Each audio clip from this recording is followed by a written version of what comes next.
Hi, I'm Snow, and this is Gas ain't go with snow, time to steal the show.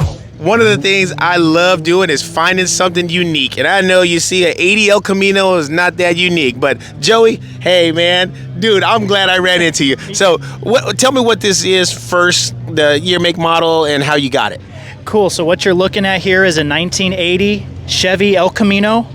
And as you can see, it's got a big propane tank in the back, so it actually runs on propane. So this thing was an original Chevy vehicle, and somebody converted it to propane. Yeah, so this truck started life out as a fleet truck for a company in Palm Springs. And during that time in the 1980s, America was in a gas crisis, kind of like what we're in today. So the entire fleet was converted professionally to propane. So tell me a little bit about the conversion, because I understand internal combustion, but not really how you would convert from gasoline to propane. So tell me about that. If you look over here, you'll see there's parts on the motor that you typically wouldn't see that actually process the propane. You'd actually find these parts on a forklift.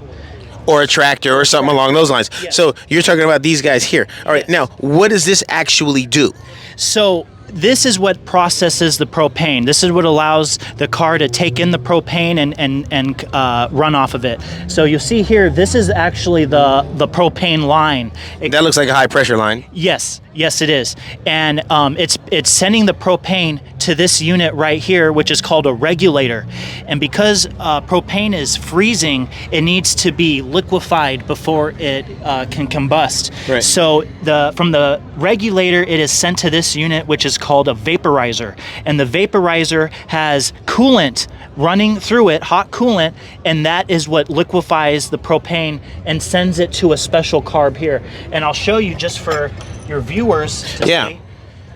I'll take off so you can see what kind of carburetor this is. So you can see that it's not a typical carb. This is made by a company called IMCO. Yeah, I don't know too much about the carb. All I know is it's tuned right and it starts up, and I just leave it the way it is. Yeah, propane is actually burns at a higher rate, higher octane rate than gas, and it also burns cleaner, and it's also cheaper. So there's a lot of benefits to converting, especially back in those days when gas was really high.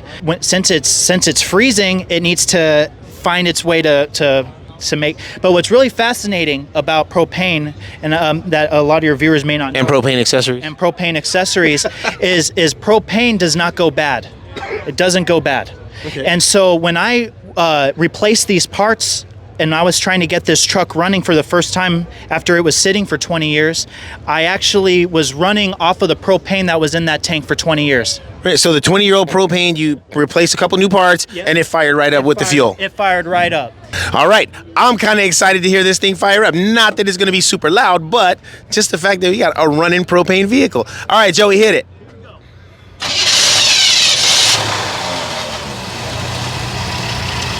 That is super quiet. And man, it runs good. Yeah. So now let me ask you, now I got the standard questions that probably everybody's asking.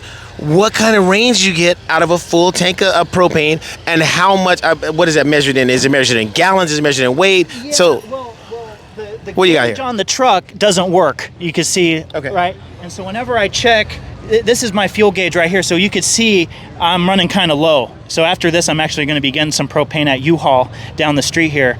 But yeah, this thing holds 32 gallons, and I get All right, 32 gallons. Yeah, and I get about maybe 10 to 15 miles per gallon, depending on how I drive, because it's got the 305 in it. Yeah. So I get a little bit better gas mileage than if it were to be gasoline.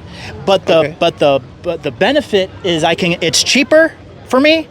I can go further, and it's cleaner. Well, it's no question. Nobody's going to argue that it's definitely cleaner. Yeah. But so out of a full tank, are you getting about 300 miles or so? Around that, depending on how I drive. Yeah. Yeah, and that's kind of standard for any vehicle. Gets roughly 250 to 300 miles. Whether you got a big old massive V8, it'll just have a bigger tank to get you 300 miles, or a little bitty 4-cylinder that has like a 6-gallon tank that'll still get you 300 miles. So here, let's go ahead and let's check out, well, actually, I'm looking at the interior. The interior looks really good here. I mean, I can see wear and tear for the driver's seat, but the rest of it looks like it's in pretty good shape. Yeah, the interior is pretty unique because it's blue. It's got the blue interior, and yeah, the bench seat I believe is out of like an Oldsmobile because my dad told me he wanted to get an armrest. So back in those days, you could go to the junkyard and find one, and so the armrest was all the thing back in those days. That was the cool thing to have. And you can just mix and match all the GM parts, right? That's right. Well, now we're in the interior here. Let me ask you this. Why an 80 El Camino? What's the draw? What attracted you to it? How'd you get it? I mean, tell me the story behind the car.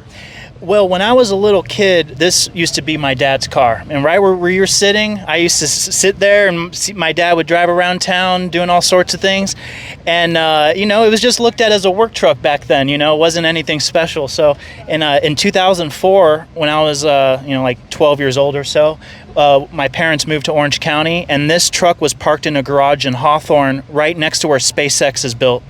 And so, yeah, you fast forward 20 years, I got the car and I'm keeping it in my name, and I got it back on the road and registered. And what's funny is my mom told me she used to pick me up when I was a baby from the daycare center in this truck, and now I pick up my mom when we hang out, so it's cool to keep it alive. Yeah, well, keep it alive, keep it in the family. And I mean, dude, this is how traditions start, man. Yeah, so I'm glad I could share this story for your viewers, and I hope I can inspire anyone who has an old car in their family to get to work on it and don't let it rot there.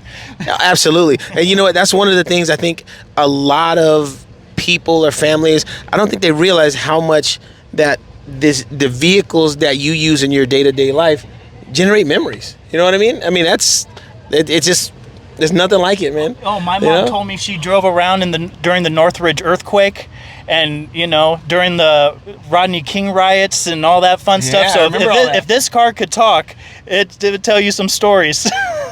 Well, you're gonna have to talk for it. Here we go, man. All right, well, yeah. In like the year 2000, my dad, he would hand the guy $20 for propane. Yeah. Okay. And the guy would just fill it up, no questions asked. You just give the guy $20, he goes boom. Now, okay, so what does a full tank of propane cost now? This is gonna make you cry. Okay, now with inflation, now it's $3.50 a gallon. It costs me like $105, $110 to fill this puppy up every time now. Yeah. So. That's more than I expected, but yeah. That's cheaper than 30 gallons of gas, though. Yeah, exactly. Dude, this right here has to be the coolest. Now, did you draw this? My friend designed it, and it's a stencil like Banksy, the artist who does the stencil, but instead of Banksy, it's a Hanksy. There you go, Hanksy. Now, what's the name of the car? Every car has a name. I mean, what is her name? Hanksy? I mean, what's her name? What's the name of the car? You can find her on Instagram. It's the Hankmobile.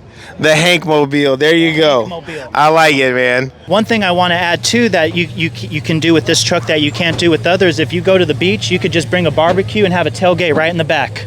There you go. I like it. Hey, Joey, man, thanks for taking the time to show it to us. Yeah, man. Hey, we'll see you guys next time with some more cool stuff on Gas and Go with Snow.